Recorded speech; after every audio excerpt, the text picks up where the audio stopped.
A brand new Toyota Hilux SR5 will set you back around 60 grand off the showroom floor. That's just the ute. No house, no land, no shed, just 4 wheels and a tray. Now here's the part that's going to make your jaw drop. Right now, in 10 different Queensland towns, you can buy an entire 3-bedroom house, walls, roof, backyard, the whole lot, for less than that Hilux. Some for under $45,000. And nobody's buying them. These aren't shacks in the middle of nowhere either. We're talking heritage Queenslanders with verandas, towns that once had 50 pubs, places that were the 3rd largest cities in the state, towns built on gold, copper, tin, uranium, even tobacco, towns that funded BHP, towns where 75 men died in a single morning, towns the government literally bulldozed and sold for scrap. Stick with me, because by the end of this video, you'll know exactly where they are, why they collapsed, and why most Australians have never heard of a single one of them. Hit subscribe if you love this kind of forgotten Aussie history. We've got 10 of them coming up, and number 4 still gives me chills. Number 1, Mount Morgan. We start in central Queensland, about 40 kilometres southwest of Rockhampton, at a town called Mount Morgan. And before you scroll past, understand this. Mount Morgan wasn't just a gold town. At its peak in the early 1900s, it was the largest gold mine in the world. Full stop. Mining kicked off here in 1882. Over the next 99 years, until the mine finally shut in 1981, Mount Morgan pulled 262 tons of gold, 37 tons of silver, and a staggering 387,000 tons of copper out of the dirt. The profits from this single mine helped bankroll the creation of BHP. Yeah, that BHP. The company that became one of the biggest miners on Earth started, in part, with money dug out of this hill. So what happened? The simple version, the ore ran out. The complicated version, by the 1980s, the easy gold was gone, the price of copper was up and down, the environmental damage was catastrophic, and the company walked. The open cut they left behind is a kilometre wide and now full of acidic, rust-coloured water you can see from the lookout. Here's the bit that'll hurt your brain. In 2021, the ABC reported a derelict miner's cottage in Mount Morgan sold for $60,000, and interstate buyers were snapping these places up, sight unseen, off Facebook, like they were stealing them. Some sold for less. Today, the town still has about 2,000 stubborn locals, a beautiful heritage main street, and grand old timber houses going for less than the price of a base model Hilux. The kicker? Most of the buyers are now tradies from Melbourne and Sydney, who realised they could own a whole house outright with their tax return. That's modern Queensland. Number 2, Ravenswood. 2 hours south of Townsville, down a long quiet road off the highway, sits a town that genuinely stops you in your tracks. Ravenswood. If you've never been, picture 2 enormous, ornate Victorian pubs, a couple of dirt streets, a few timber cottages, and 1,000 acres of red dust and grass. That's the whole town. That's it. But in 1900, this place was something else entirely. Over 5,000 people lived here. There were more than 50 licensed pubs on the goldfield. 50. You could fall out of one and into the next. The town had a brewery, a hospital, a Chinese quarter, an entire commercial district, all built on the back of an alluvial gold strike made in the 1860s. Then the easy gold ran out. The deeper reefs needed expensive machinery, the price dropped, and by the First World War, it was effectively over. Population crashed to almost nothing. Most of the buildings were dismantled, the timber reused somewhere else. Only the Imperial Hotel and the Railway Hotel, both state heritage listed, both built around 1901, survived as the last witnesses. Here's where it gets weird. About 3 years ago, a modern open pit gold mine reopened right next to the historic town. So now you've got this surreal split. On one side of the road, a multi-million-dollar industrial operation with fly-in, fly-out workers. On the other, 2 ghostly Victorian pubs serving cold XXXX to maybe 100 locals and a steady trickle of tourists. habitable cottages in Ravenswood have changed hands for genuinely Hilux money in recent years. The town's still alive, just barely, but it's a town held together by two publicans, a heritage trust, and the strange irony that the gold they're digging up today is paying to preserve the buildings the last gold boom left behind.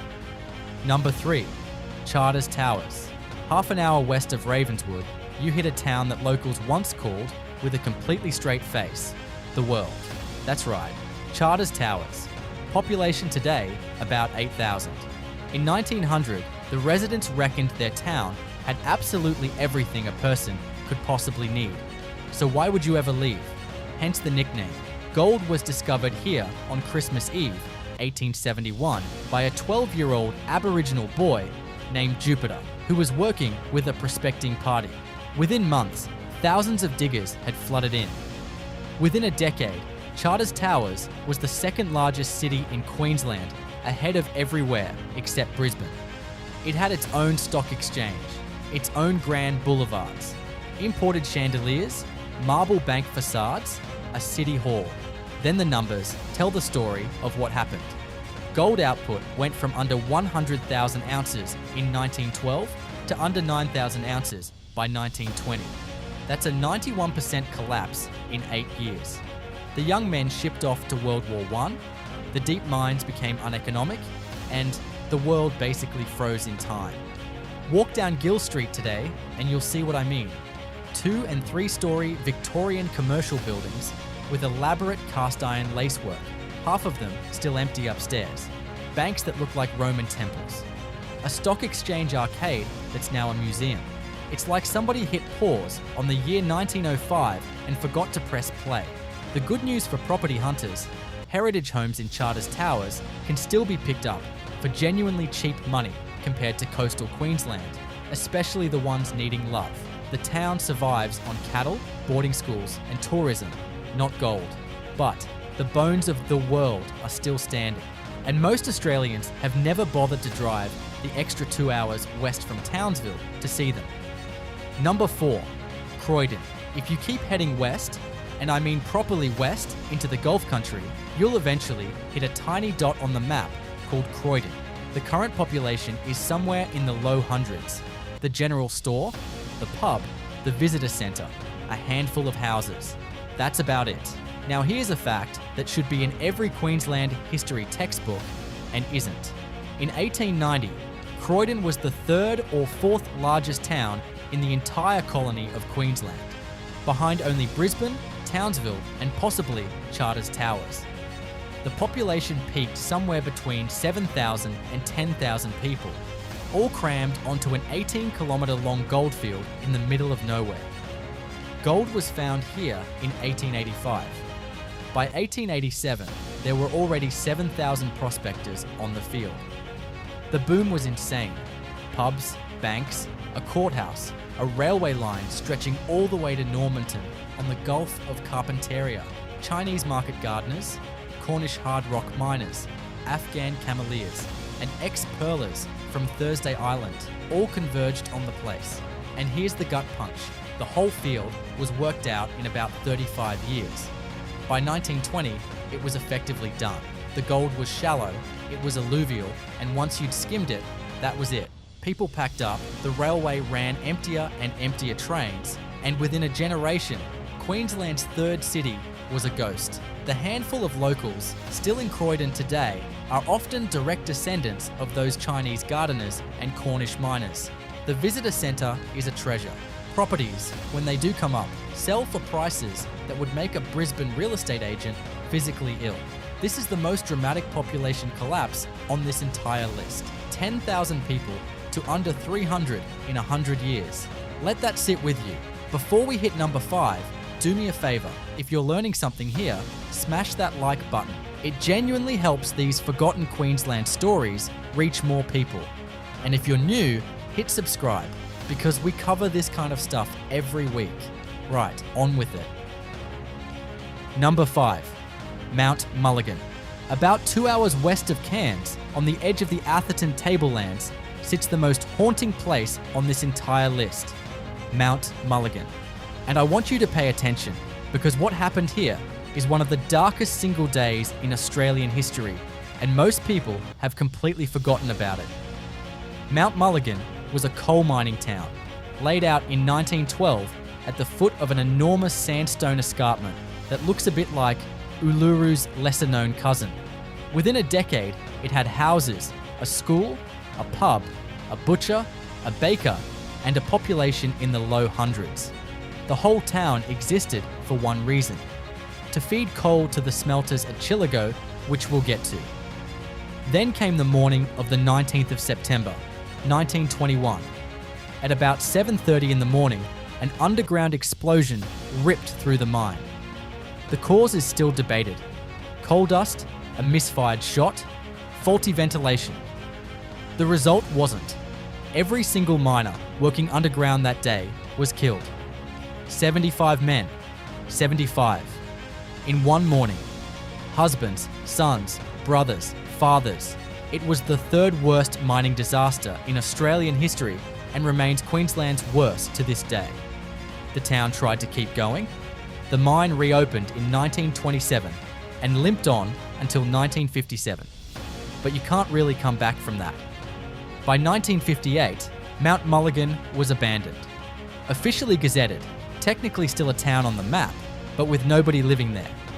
Today, all that's left are concrete slabs, a few rusted coal chutes, the cemetery, and a memorial listing every one of those 75 names carved into stone at the base of the mountain.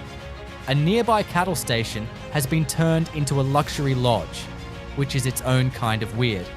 But the township itself is silent. You can sometimes still find old company-built shacks and miner cottages in the wider region selling for next to nothing. But honestly, some places you go to remember, not to buy. Number 6, Mary Kathleen. This next one is properly bizarre. Drive about an hour east of Mount Isa in Queensland's northwest, and you'll come across what looks like a giant abandoned street grid in the middle of the Spinifex. Concrete slabs in neat rows, curbing, old footpaths leading to nothing. Welcome to Mary Kathleen, the town that doesn't exist anymore because they literally sold it. Mary Kathleen was a purpose-built uranium town, founded in the 1950s at the height of the Cold War. It had everything: schools, swimming pool, sports clubs, neat little fibro houses laid out in a perfect planned grid. At its peak in the 70s, around 1,000 people lived here, mining uranium for nuclear power and originally for weapons-grade contracts with the United States and Britain. Then the contracts dried up. The mine shut. And here's the part that still blows my mind. Between 1982 and 1985, the Queensland government and the operating company didn't just close Mary Kathleen, they decommissioned the entire town and auctioned it off. The processing plant, the tailings dams, the houses, the lot. Sold for scrap. Some of those fibro homes were trucked away and re-erected in other Queensland towns. Others were demolished on the spot. What's left today is surreal. You can walk down empty streets that have no houses. You can stand in someone's old front yard with nothing but a concrete slab where the lounge room used to be. And then you crest a hill and see the open pit, now flooded with this electric iridescent blue water. Yes, it's still slightly radioactive. No, you should not swim in it. Yes, people do anyway, and put it on Instagram. Former Mary Kathleen residents still hold reunions on the concrete slabs every few years. They walk to where their bedroom used to be. They tell their grandkids about the swimming carnivals. It's the strangest property story in Queensland because there's literally no property left to buy. Number 7, Chillagoe. Back across to far north Queensland, about 200 kilometres west of Cairns, you'll find a tiny outpost called Chillagoe. Around 200 people live there today. Most travellers have never heard of it. And yet, Chillagoe is one of the most extraordinary places in the state. The town started in 1896 as a mining camp for the Girofla and Lady Jane copper mines. When the railway arrived in 1901, Chillagoe exploded. Massive smelters went up. You can still see the ruins today, towering brick chimneys and slag heaps that look like something out of an industrial wasteland film. Copper, lead, silver, gold. It all came through here. The population swelled into the thousands. Around Chillago, across what's called the Mariba Dimbula Chillago field, there were once hundreds of satellite mining settlements. Places with names like Mungana, Calcifer, Zilmanton, Old Tate. Today, almost all of them are completely gone.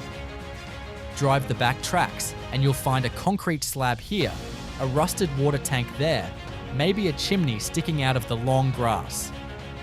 Entire communities erased. What kept Chillago itself alive was an accident of geology. The same limestone country that made the area rich in minerals also created an extraordinary network of caves, stalactites, fossils, the whole lot. When the mining wound down, tourism quietly took over. Today, the Chillago Mungana Caves National Park brings in a steady trickle of visitors, and a small handful of locals keep the pub, the servo, and the cave tours running. Property here is properly cheap. Old miners' cottages, fibre houses, even bits of land. If you ever wanted to live somewhere where your nearest traffic light is 3 hours away, this is your spot. Just remember, the towns that didn't get the caves are now nothing but slabs in the Spinifex. Geography is destiny out here. Number 8. Herberton. Cool change ahead. Climb up onto the Atherton tablelands, where it actually gets cold at night, and you'll hit a beautiful little town called Herberton. Today, about 1,000 people live there. It feels like a sleepy mountain village. You'd never guess what it used to be. In the 1880s, Herberton was the heart of the richest tin mining region in Australia. Not Queensland, Australia. Tin was the new gold, used for everything from food cans to roofing, and Herberton sat on a mountain full of it. At its peak, this little town had 17 pubs. 17? A massive Chinese quarter. Stamping batteries pounding away around the clock. Stagecoaches running daily. Money flying around like confetti. The bus came slowly, the way tin booms tend to. Prices dropped. Easier deposits opened up overseas. By the mid-20th century, Herberton's mining days were effectively done.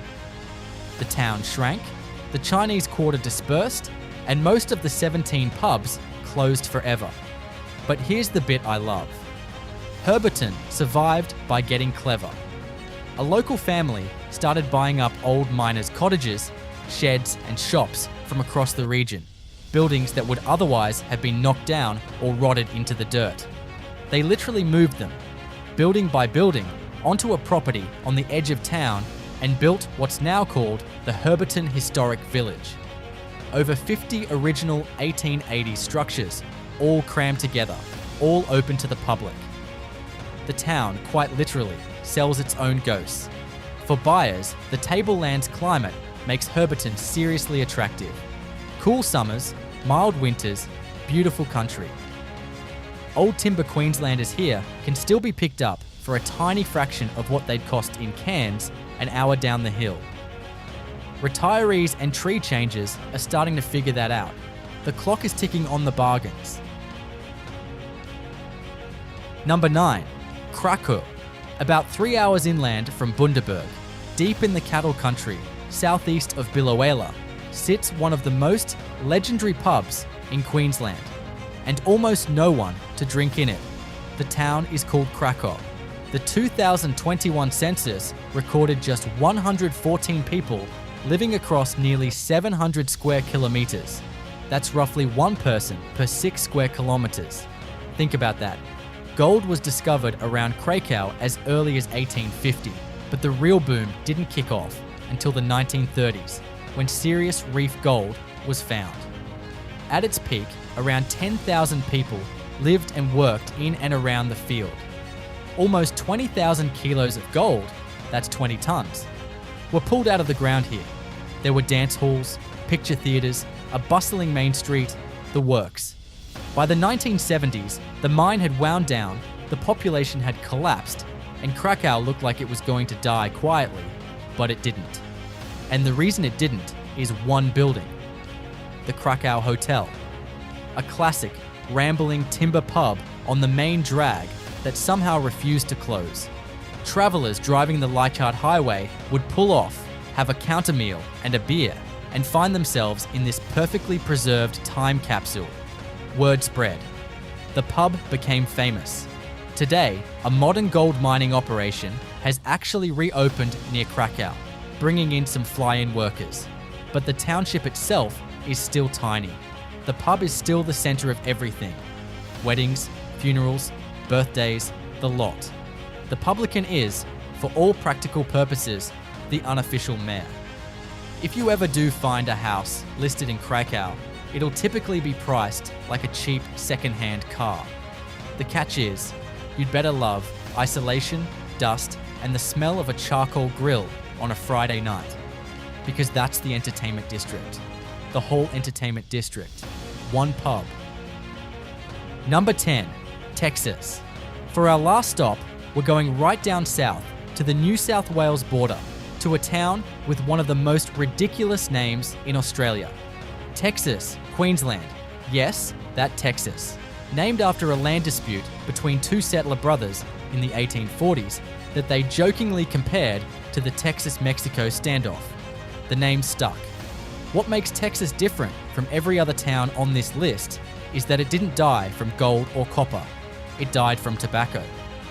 From the late 1800s through the mid-20th century, Texas was one of Australia's last great tobacco growing centres. The local fields were worked by an extraordinary mix of people. Former Chinese gold miners from the nearby goldfields who'd turned to farming, and Italian prisoners of war released from internment camps after World War II, who simply stayed and built lives there. At its peak, the Texas tobacco industry employed hundreds of families. There were drying sheds across the district, a thriving main street, multiple pubs, a busy school. The town had real momentum. And then, slowly through the 1950s, faster through the 1980s, the Australian tobacco industry collapsed under cheaper imports and changing public attitudes. The very last commercial tobacco operation in the district shut in 1992. What it left behind is genuinely beautiful. A quiet border town of grand timber Queenslanders, a museum dedicated to the tobacco era, and a deep cultural fingerprint from those Chinese, Italian, Anglo farming families. Many of their grandchildren are still on the land. Property in Texas is properly affordable. Heritage homes routinely sell well under the price of a new Hilux. You're a few hours from Brisbane, the climate's lovely, and there's actual community here. Of all 10 towns on this list, Texas is probably the one I genuinely recommend to a young family chasing a tree change. It's not a ghost. It's just been waiting for somebody to notice. So there you have it. 10 Queensland towns: Mount Morgan, Ravenswood, Charters Towers, Croydon, Mount Mulligan, Mary Kathleen, Chillago, Herberton, Krakow, and Texas, where the houses that are still standing can often be bought for less than a new ute. And here's the bigger picture nobody talks about. While the East Coast capitals are pricing entire generations out of home ownership, regional Queensland is the exact opposite story. Whole towns, whole communities, whole chunks of Australian history are sitting there at car prices because the mine closed 100 years ago. The boom built them. The bust emptied them. And the rest of the country forgot they existed. One last thought to leave you with. 100 years ago, Croydon was bigger than the Gold Coast. Charters Towers had its own stock exchange when Surfers Paradise was just sand dunes. The map of Queensland used to look completely different, and these 10 towns are what's left of that other Queensland, the one that built the state and then quietly stepped back into the dust. If you'd buy one of these places, tell me which town in the comments. I'm genuinely curious. And if you enjoyed this, there's a full playlist of forgotten Aussie stories on the channel. I'll see you in the next one.